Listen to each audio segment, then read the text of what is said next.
이제 1강 선악과의 비밀에서부터 24강까지 열심히 달려왔습니다.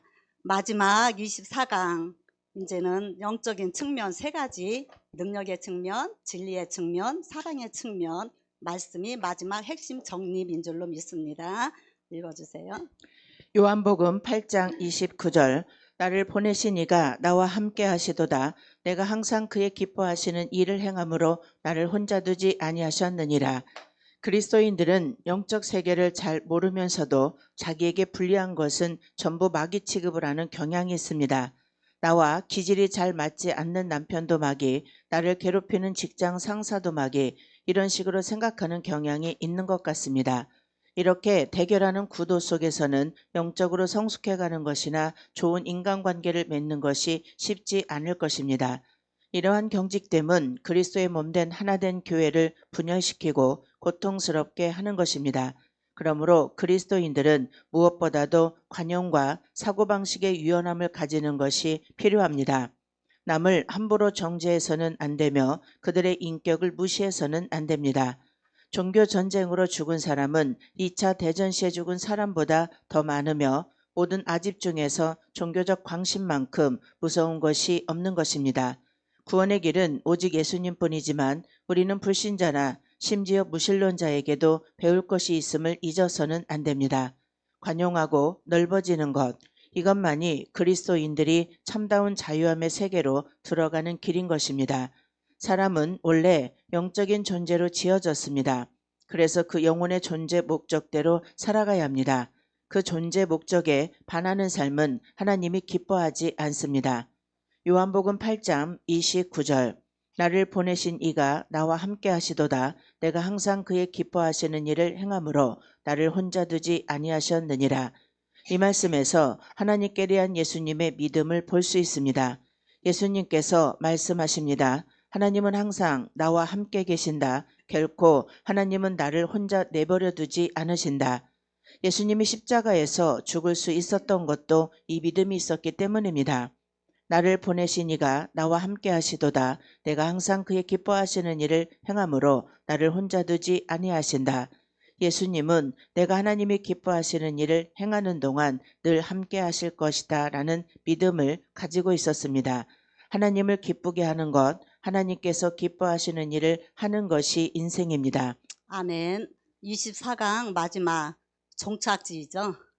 24강 중에 그래서 여기 24강 세 가지 측면 중에서 마지막 사랑의 단계가 가장 종착지라고 했습니다. 그러나 이 사랑하라는 것은 예수님의 단순한 권면만이 아니라는 것이죠.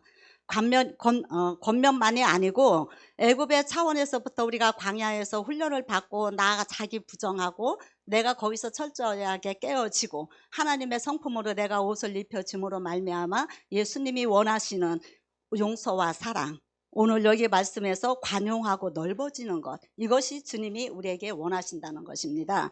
그래서 관용하고 넓어지는 것, 이것이야말로 그리스도인이 참다운 자유함의 세계로 들어가는 길입니다. 그렇게 말씀하십니다. 사람은 원래 영적인 존재로 지어졌어요. 그래서 그 영혼의 존재 목적으로 살아가야 되는데 우리는 하나님의 법 밖으로 나가서 살다 보니까 날마다 힘들고 어려운 고난 속에서 우리가 살아가고 있다는 것입니다. 그래서 요한복음 8장 29절 나를 보내신 이가 나와 함께 하시도다. 내가 항상 그의 기뻐하시는 일을 행함으로 나를 혼자 두지 아니하셨느니라. 예수님께서는 하나님이 원하시는 하나님의 뜻대로 용서와 사랑의 길을 가셨기 때문에 십자가에서 죽으실 수가 있었던 것이죠. 그것이 바로 하나님이 기뻐하는 삶이라는 거예요. 그래서 우리 역시도 하나님이 기뻐하시는 삶을 살기 위해서 이렇게 나와서 훈련하는 줄로 믿습니다.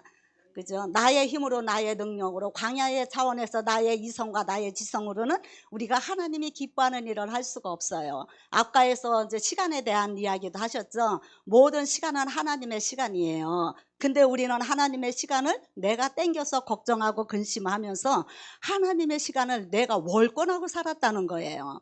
그러면서 23강에 어찌하여야 우리가 하나님을 하오리까. 하나님이 원하시는 일 관용하고 용서하고 사랑하는 그 일을 통하여서 우리가 하나님이 기뻐하는 일, 그것이 예수님이 먼저 우리에게 몸소 보이셨습니다. 우리는 그 예수님을 따라서 예수님의 성품을 닮아 예수님의 인격을 가지고 모든 세상 가운데서 하나님이 살아계심을 우리가 삶으로 나타내므로 그들에게 증거하는 증인의 삶이 되어야 된다는 것이죠. 아멘. 지금부터 하나님께서 함께 하시는 영적인 세계를 알아보겠습니다. 첫째, 능력의 측면. 영적 세계의 첫 번째 단계는 능력의 측면입니다. 이것은 은사와 능력과 권능을 얻어 마귀를 물리치는 것입니다. 주님께서는 가는 곳마다 병든 자들을 고치시고 귀신을 쫓아냈습니다. 사람들은 이것을 보고 몹시 놀랐으며 제자들은 그들도 주님의 이름으로 귀신을 물리치게 되자 몹시 고무되었습니다. 누가복음 10장 17절에 70인이 기뻐 돌아와 가로되 주여 주의 이름으로 귀신들도 우리에게 항복하더이다. 그러나 제자들이 이 영적 전투에서 항상 승리했던 것은 아니었습니다. 어떤 경우에는 악한 영이 어느 사람을 붙들고 있는 것이 분명했음에도 불구하고 제자들은 그 귀신을 쫓아내지 못했습니다. 주님께서 그 귀신을 쫓아내신 후에 제자들이 자신들의 실패한 이유를 물었습니다. 그러자 주님은 오직 기도를 통해서만 이러한 능력을 얻을 수 있다고 말씀하셨습니다. 마가복음 9장 25절에서 29절. 예수께서 무리에 달려 모이는 것을 보시고 그 더러운 귀신을 꾸짖어 가라사대 벙어리 대고 기먹은 귀신아 내가 내게 명하노니 그 아이에게서 나오고 다시 들어가지 말라 하시매 귀신이 소리 지르며 아이로 심히 경련을 일으키게 하고 나가니 그 아이가 죽은 것 같이 되어 많은 사람이 말하기를 죽었다 하나 예수께서 그 손을 잡아 일으키시니 이에 일어서니라. 집에 들어가심에 제자들이 종용이 묻자오되 우리는 어찌하여 능히 그 귀신을 쫓아내지 못하였나이까. 이르시되 기도 외에 다른 것으로는 이런 유가 나갈 수 없느니라 하시니라. 아멘. 1단계 능력의 측면에서는 저희들이 지금까지 사역해왔던 모든 사역이 여기 능력의 측면에 있었지 않나 싶어요. 우리가 하나님으로부터 몸으로 하나님에게 우리에게 보여주신다고 그랬잖아요. 애굽의 차원에서는 많은 능력을 주시고 은사를 주시고 그러므로 말미암아 그게 최고인 양 얼마나 많은 우리가 오류를 범하면서 사역을 해왔는지 지금 와서 이렇게 돌이켜보니까 참 부끄러운 일이더라고요. 그때 당시는 그게 최고인 줄 알았기 때문에 막 그냥 그죠? 이게 귀신을 쫓아내고 병든 자가 고쳐지고 암 환자들이 와서 치유를 받고 그러고 나면은 얼마나 그게 막 진짜 기쁘고 좋고 그게 최고의 영성인 줄 알았다는 거예요.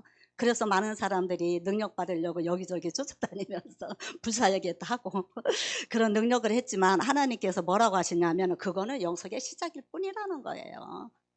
영성의 시작일 뿐이고 첫 단계라는 것이죠. 여기에만 머물러 있으면 안 된다는 거예요. 그래서 많은 귀신들을 쫓아내고 했지만 아까 목사님 우리 한 목사님 말씀하신 것처럼 항상 능력이 충만하고 항상 귀신 쫓아나고 항상 사역이 승리하는 건 아니잖아요.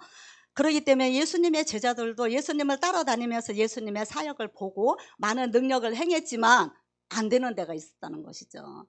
그럼 어떻게 돼요? 그때는 우리가 또 실망하고 실족하고 하나님이 안 계신가 하고 혼자 또 고민도 하고 여러 가지 나 자신과의 또 갈등 속에 살아간단 말입니다.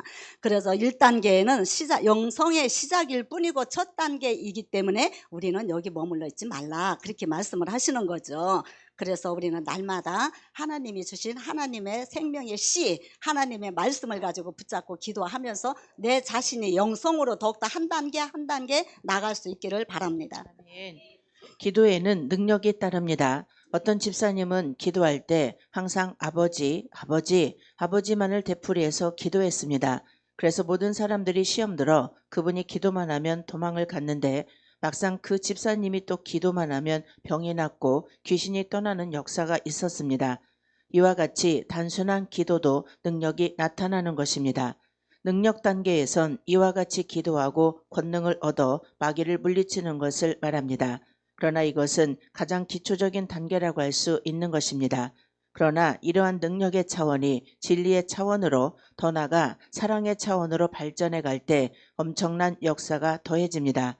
위의 능력으로 악한 세력을 쫓아내는 것은 일시적으론 회복된 것 같이 보입니다. 그러나 근본적인 해결책이 되지는 못합니다. 어떤 경우에는 더 나빠지기도 합니다. 결국 사람들이 망가지고 병들고 악한 세력에 시달리는 것은 진리에 대한 이해와 체험이 부족하며 사랑을 받지 못했고 또 사랑하지 않기 때문입니다. 사람들이 자기 영혼 속에 하나님의 능력으로만 살아가서는 한계가 옵니다. 그러나 우리의 영혼 속에 능력과 진리와 사랑이 함께 채워질 때 강하고 완전한 역사가 일어납니다. 그러므로 능력에 머무는 것이 아니라 진리와 사랑으로 채워질 때 온전한 치유와 회복이 옵니다. 아멘. 오늘 말씀에서 어떤 집사님이 기도할 때 아버지만을 되풀이었는데, 그러나 모든 사람들은 막 축사를 하고 예수 이름으로 했지만 능력이 나타나지 않았는데 그냥 단순하게 아버지만을 했는데 이 집사님의 기도가 오히려 귀신이 떠나가는 역사가 있었다는 거예요. 저 같은 경우도 처음부터 저는 말씀으로 하나님을 만났어요. 그렇기 때문에 지금도 저는 통성기도 잘 못해요. 막 부르짖는 기도 이런 거 잘 못해요. 그리고 옆에서 막 부르짖는 기도, 통성기도 하면은 제가 집중이 안 돼요. 그래서 저는 그냥 조용하게 진짜 하나님 그냥 생각하면서 이렇게 묵상 기도라고 할까요? 이렇게 조용조용한 그런 기도를 할 때 하나님의 임재 속에 이렇게 들어가지더라는 거죠. 그래서 저는 너무 약해요. 통성기도 하는 자리에 가면은. 그래서 이 집사님의 이 기도를 보면서 아, 그래, 맞아. 우리가 어떠한 소리 질러서 예수 이름으로 우리가 아무리 물리친다고 아무리 소리 지른다고 해도 하나님과 나와의 인격적인 관계가 형성이 되지 않고 하나님 관계가 내가 하나님의 영성이 내 안에 있으면 목만 아프고 목만 터져 나갈 뿐이지 정말로 능력이 아니라는 거, 저는 여기서 다시 한번 이렇게 교훈을 얻으면서 제가 좀 위로를 받았어요. 왜요? 제가 부르짖는 기도를 못하기 때문에요. 그러나 하나님과의 나와의 인격적인 관계가 형성이 되었을 때 정말 내가 온전히 하나님만을 신뢰하고 나갔을 때 그냥 조용하게 내가 그냥 눈을 감고 내 마음으로 하나님 앞에 기도를 드려도 하나님이 역사하신다는 거예요. 그래서 제가 솔직히 여기 가나안에 우리 고영민 목사님, 제가 너무 편안한 게 뭐냐면요, 여기는 막 능력 받아라, 통성으로 기도하라, 부르짖으라, 그거 안 하시니까 저는 너무 좋은 거예요. 그런 부분들이 저는 너무 약하거든요, 그 부분에서. 근데 우리 목사님도 기도하실 때 보면 그냥 손 다 건지시고 말없이 그냥 마음으로 하나님 앞에 올려드리는 기도 하시잖아요. 저는 그 영성이 너무 마음에 드는 거예요. 제가 약한 부분을 못하니까. 그래서 오늘 이 집사님을 통해서 제가 또 한번 위로를 이렇게 받게 됩니다. 그래서 그러나 이러한 능력의 차원이 능력에서 머물러도 안 되고 또 진리의 차원에서도 머물러도 안 되고 우리는 더 나아가 사랑의 차원까지 날마다 우리는 점진적으로 나가야 된다는 것을 오늘 우리에게 다시 교훈을 하십니다. 그렇게 했을 때 사람들이 자기의 영혼 속에 하나님의 능력으로만 살아가는 한계가 온다는 거죠. 내 능력 갖고 일을 하다 보면, 내 힘으로 하다 보면 한계가 온다는 거죠. 목회를 하다 보면은 진 다 빼고, 목회도 항상 좋은 게 아니잖아요. 한계가 올 때가 있다는 거예요. 그러면 그때 슬럼프가 와가지고 목회를 해야 되나 안 해야 되나 그런 또 기로에 또 서게 된단 말이에요. 그래서 우리는 빨리 진리의 차원을 넘어서 사랑의 차원까지 가야 된다는 것입니다. 아멘. 두 번째, 진리, 영적 복음의 측면. 영적 세계의 두 번째 단계는 진리의 측면입니다. 능력 단계란 잘 알려진 개념입니다. 이러한 부류의 책들과 정보를 많이 접할 수 있습니다. 그러나 진리의 측면은 비교적 알려지지 않은 개념입니다. 이 진리 단계에서는 우리에게 다가오는 문제들을 해결하는 방법에서 기도를 많이 함으로 능력을 받아 이기는 것이 아니라 말씀에 기록된 진리를 얼마나 이해하고 기도하느냐에 승패가 달려있다고 보는 관점입니다. 문제는 무엇이냐 하면 하나님의 말씀의 진리를 잘 알지 못하면 제대로 믿지 못하고 자기의 주관적인 감정과 경험을 믿게 되며 거기에다 신앙의 기초를 두게 된다는 것입니다. 그러므로 일시적으로는 승리를 하는 것 같지만 진리와 지식의 부족으로 인하여 자주 혼돈과 미혹에 빠질 수밖에 없게 되는 것입니다. 첫 번째 단계의 능력과 권능의 신앙은 초보적이고 자연적인 단계입니다. 이때는 아직 사고의 수준이 육에서 벗어나지 못했기 때문에 무조건 외적으로 형통하고 복받고 건강하고 문제가 없으면 좋은 줄 압니다. 이때는 생명의 성장을 위한 고난이 오면 그것이 영원한 보물임에도 불구하고 하나님을 원망하고 시험에 들기도 합니다. 보화를 주면 통곡하고 쓰레기를 주면 기뻐합니다. 그 모든 것들이 아직 영적인 눈이 열리지 않았기 때문입니다.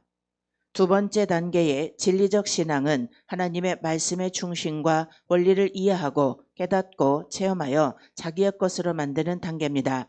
대부분의 성도들은 하나님의 말씀을 하나의 이론으로 알 뿐 실제적으로 경험하는 것은 많지 않습니다. 그들의 지식은 그저 여러 번 듣고 지적으로 이해한 것에 불과합니다.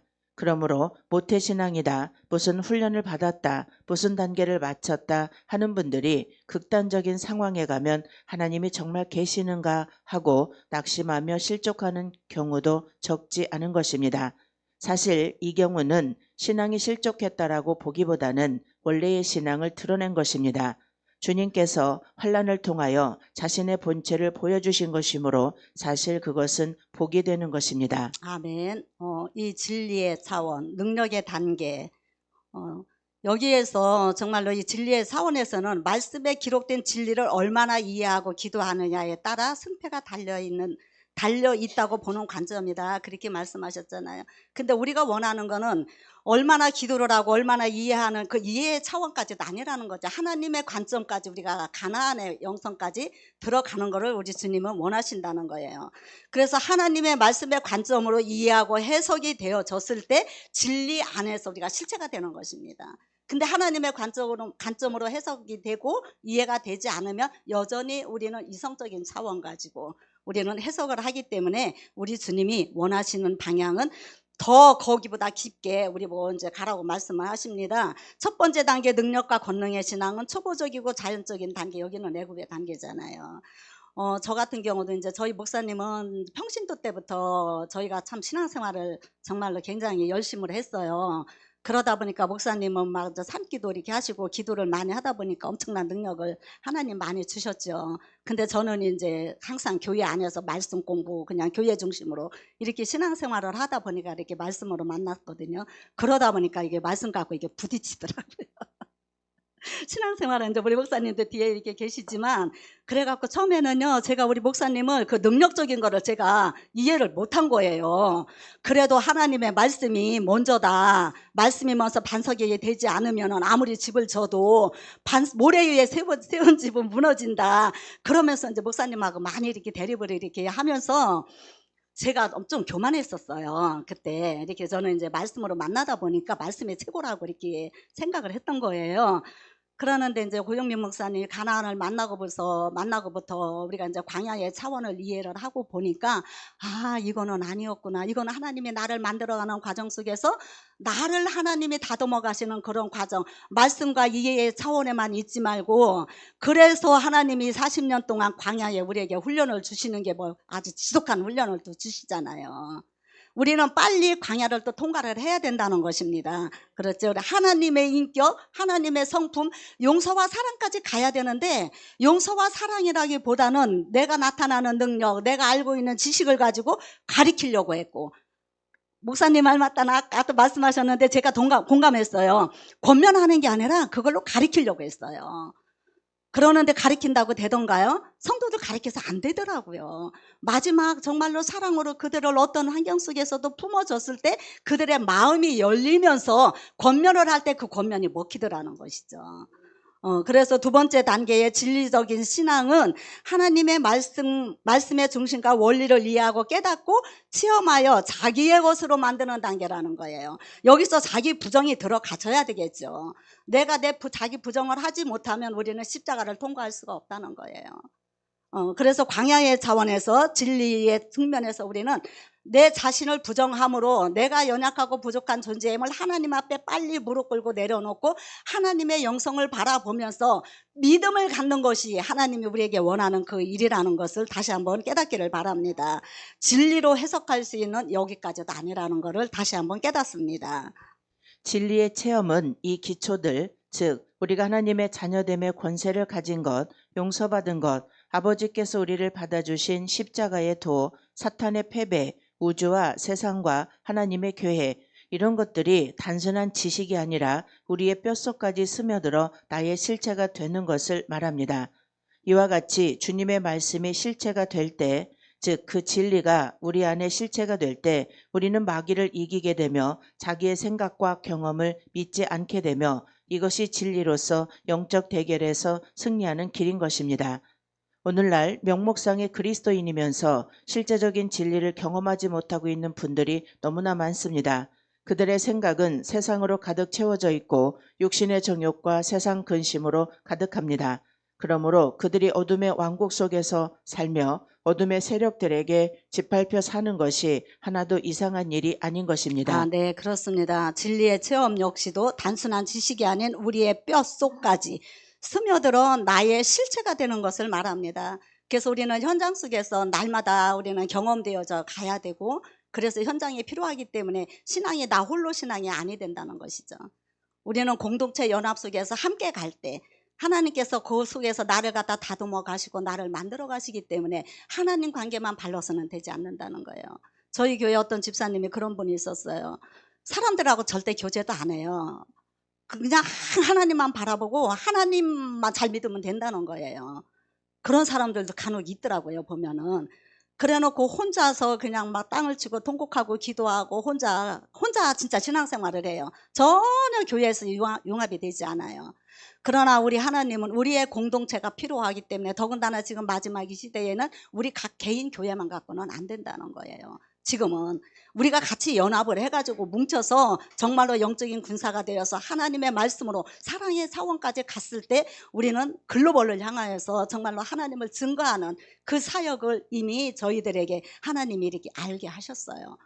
너무나도 이렇게 감사합니다. 그래서 우리는 지식만 가지고도 안 되고 능력만 가지고도 되지 않는다. 이 진리가 우리 안에 실체가 될 때 우리는 마귀를 이기게 되며 자기의 생각과 경험을 믿지 않게 되며, 이것이 진리로서 영적 대결에서 승리하는 길이다. 이 교재에 지금 그렇게 말씀하셨잖아요. 정말 우리가 실체가 되었을 때 우리가 마귀를 이기게 돼요. 그 집사님처럼 크게 부르짖어 기도 안 하고 내가 막 그냥 힘써서 축사사역하지 않아도 내 안에 계신 성령님이 그냥 흘러 들어가게 하는 것이라는 것이죠.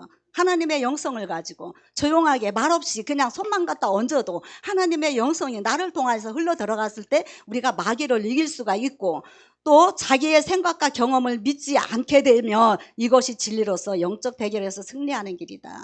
지금까지는 내가 알고 있는 지식, 내 경험, 이런 것들이 우리는 최고인 줄 알았잖아요. 그러나 그런 것까지도 우리는 하나님 앞에 다 내려놓아야 된다는 것입니다. 그래서 명목상 그리스도인이면서 실제적인 진리를 경험하지 못하고 있는 분들도 너무 많습니다. 우리 육신의 정욕과 세상 근심으로 이런 사람들 어떻게 한다고요? 근심이 가득하다는 것이에요. 그죠? 그래서 광야는 자기 사고와 경험으로 십자가를 우리는 통과했을 때 악한 마귀 사탄 귀신들이 우리한테 항복하게 된다는 것이죠.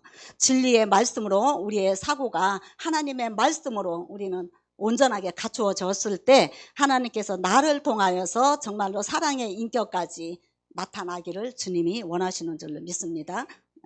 진리의 빛이 분명해질수록 우리는 변화됩니다. 그리고 자유롭게 됩니다. 그리고 보게 됩니다. 예전에 보이지 않았던 것들이 보이게 됩니다. 하나님의 계획, 자신의 사명, 가는 길, 의미, 그 모든 것들이 말씀의 빛을 통해서 하나씩 드러나게 됩니다. 우리가 이 땅에서 하나님의 육에 부어주시는 능력으로 승리해야 합니다. 그러나 더 깊은 진리를 깨달아 진리로 자신의 삶을 해석할 때 우리는 좀 더 아름다운 삶을 누릴 수가 있게 되는 것입니다. 아멘. 하나님의 말씀이 진리의 말씀으로 내 안에 들어왔을 때 그때부터 우리 주님이 일하기 시작하신다는 거예요. 그래서 최종적으로 우리는 신의 성품에 참여하는 자까지 동참이 되어져야 된다는 것입니다. 그래서 더 깊은 진리를 깨달아 진리로 자신의 삶을 해석할 때 우리는 좀 더 아름다운 삶을 누리는 자유가 있게 된다는 것이죠. 그렇지 않고 진리의 말씀 가운데서 내가 머물러 있고 능력의 차원에 머물러 있으면 아무리 사역을 하고 능력과 표적과 기사가 나타난다 할지라도 내 안에 하나님과의 관계가 바르지 못한 자유함이 없다는 거예요. 그래서 우리는 진리의 말씀으로 내 안에 들어왔을 때, 말씀의 씨가 내 안에 들어왔을 때 말씀의 씨가 나를 통하여서 일하신다는 것을 다시 한번 깨닫습니다. 아멘. 세 번째, 사랑의 측면. 영적 세계의 세 번째 단계는 사랑의 측면입니다. 영적인 세계에서는 따뜻함과 사랑의 힘이 가장 강력한 무기입니다. 그래서 영적인 세계에서는 이 따뜻함과 사랑이 가장 근원적인 원리라는 사실을 알아야 합니다.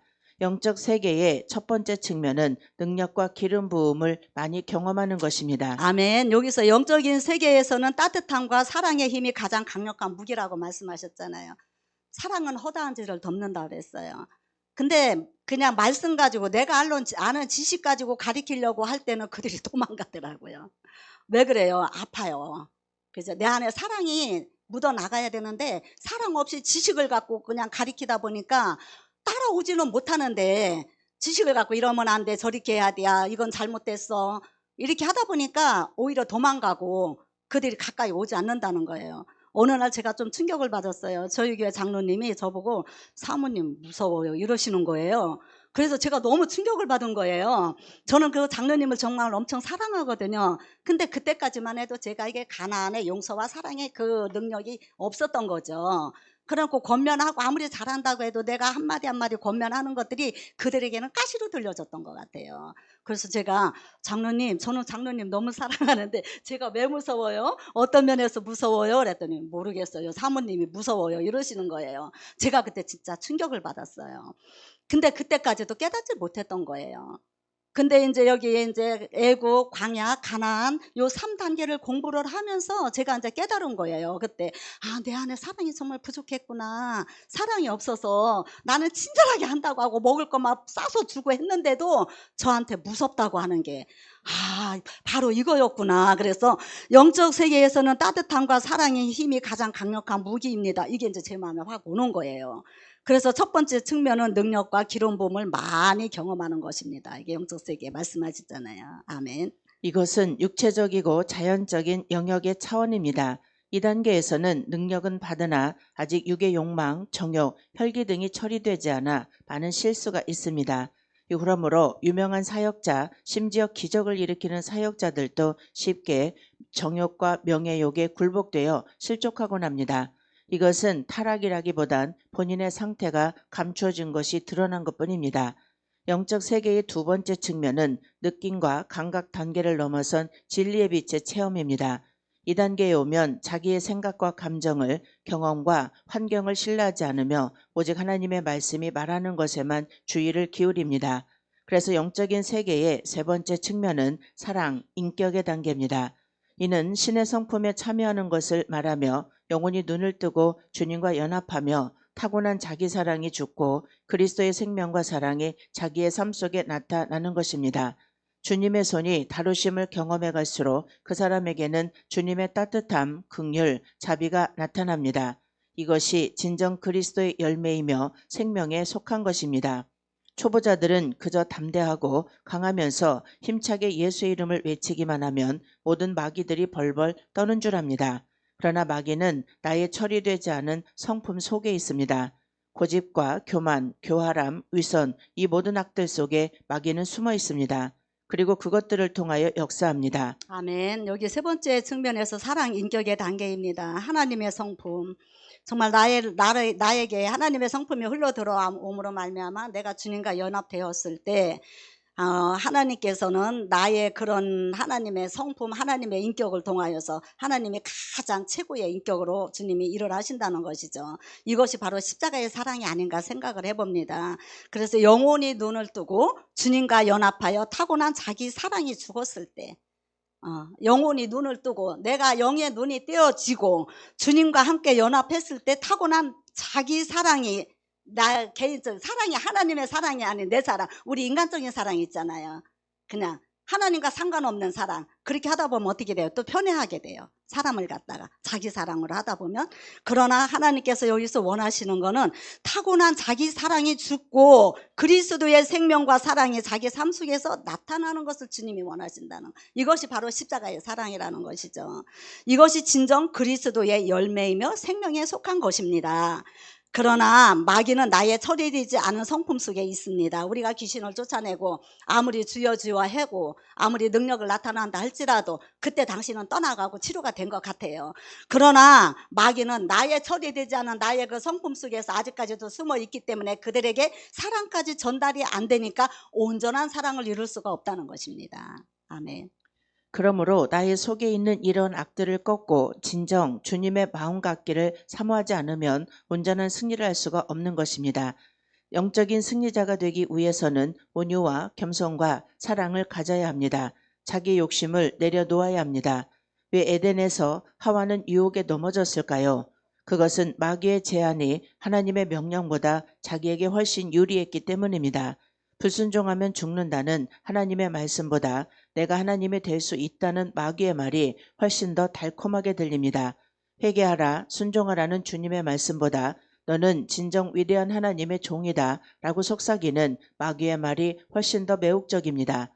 이런 것을 깨닫는 자는 너밖에 없다 라고 마귀가 거짓된 생각을 넣어줄 때 환난과 고통의 훈련을 통해 겸손을 배우고 자기 포기를 경험하지 않은 사람은 이것을 이겨낼 수가 없습니다. 이러므로 많은 사람들은 주님께 순종하고 연합되는 것을 추구하기보다는 자신이 드러나기를 원하며 남들이 알아주고 인정해주는 사람이 되고 싶어하며 그러한 성공을 향해서 달려가는 것입니다. 아멘. 그렇습니다. 우리가 내가 높아지려고 하고 나 자신을 드러내려고 인정받으려고 하다 보면 우리는 마귀에게 날마다 속는다는 것이죠.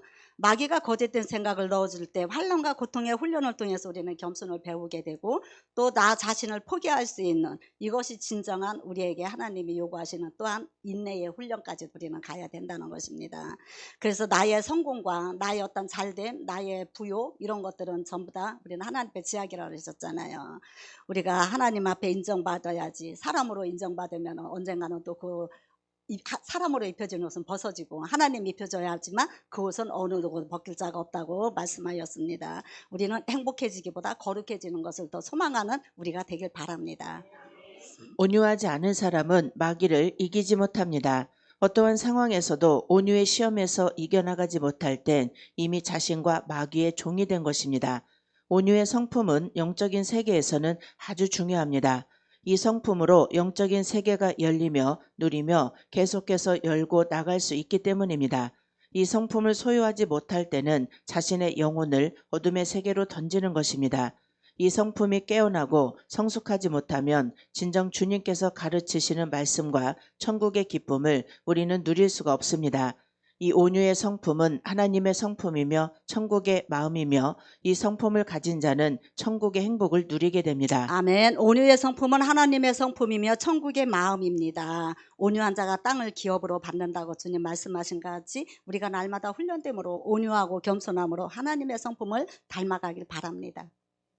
주님의 손에 훈련되어질수록 주님의 마음이 임합니다. 그리고 주님의 마음은 사랑이고 긍휼이고 자비입니다.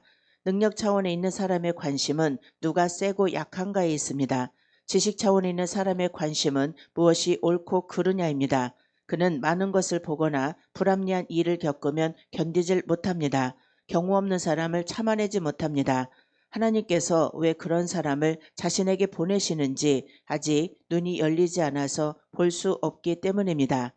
사랑의 차원에 있는 사람은 모든 상황, 모든 사람을 긍휼과 포용의 시선으로 봅니다.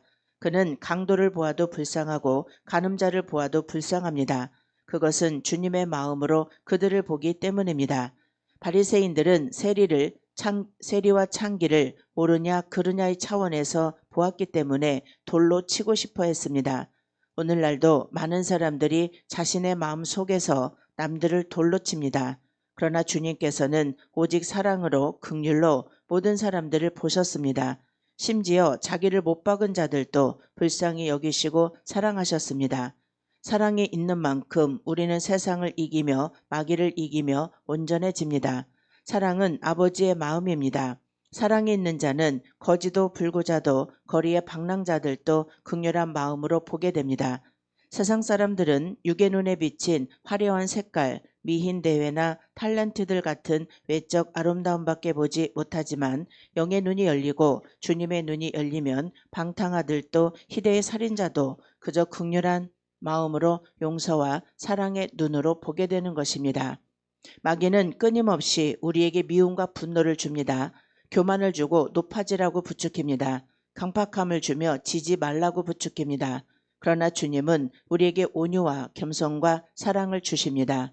우리는 마귀와 세상과 싸웁니다. 어떤 사람이 우리를 미워할 때 우리의 무기는 사랑입니다. 우리의 사랑이 그들의 미움보다 약하면 우리는 지게 되고 서로 미워하게 됩니다. 그러나 우리의 사랑이 그들의 미움보다 강하면 우리는 이기게 되고 그들 속에 있는 미움의 영은 떠나가며 우리는 서로 사랑하게 됩니다. 기독교는 사랑입니다.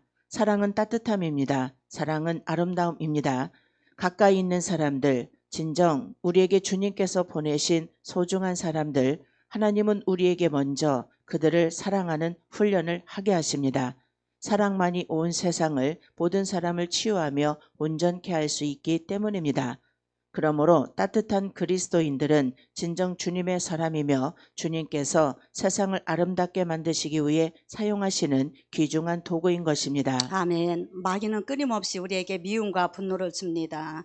판단, 정죄, 우리가 선악과를 따먹은 이후로 우리가 선악을 알게 하는 눈이 열리다 보니까 사람을 갖다 대할 때 사랑의 대상으로 대하는 것이 아니라 판단하고 정죄하고, 그로 인하여서 우리가 불행이 왔잖아요. 그래서 우리는 선악과의 저주를 넘어서서 여자의 저주, 남자의 저주, 우리가 모두가 다 하나님의 말씀으로, 하나님의 사랑으로, 온유와 겸손으로 우리가 다 끊어내 버리고, 우리는 가나안의 여성까지 하나님이 가장 기뻐하시는 일이 그것이라는 것이죠. 그래서 기독교는 사랑입니다. 사랑은 따뜻합니다. 사랑은 아름다움입니다. 이것이 요한복음 8장 29절에서 말씀하시는 하나님이 기뻐하시는 일이라는 것입니다.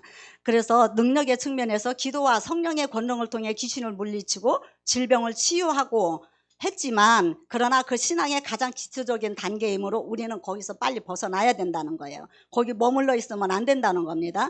일시적인 회복에 그칠 수 있지만 우리는 거기서 빨리 나와야 됩니다. 두 번째, 진리의 단계에서 하나님의 말씀을 지식으로만 아는 것을 넘어 자신의 삶에 적용하고 또한 정립하는 단계이기 때문에 여기에서 하나님의 말씀이 나에게 실체화가 되어져야 된다는 것이죠.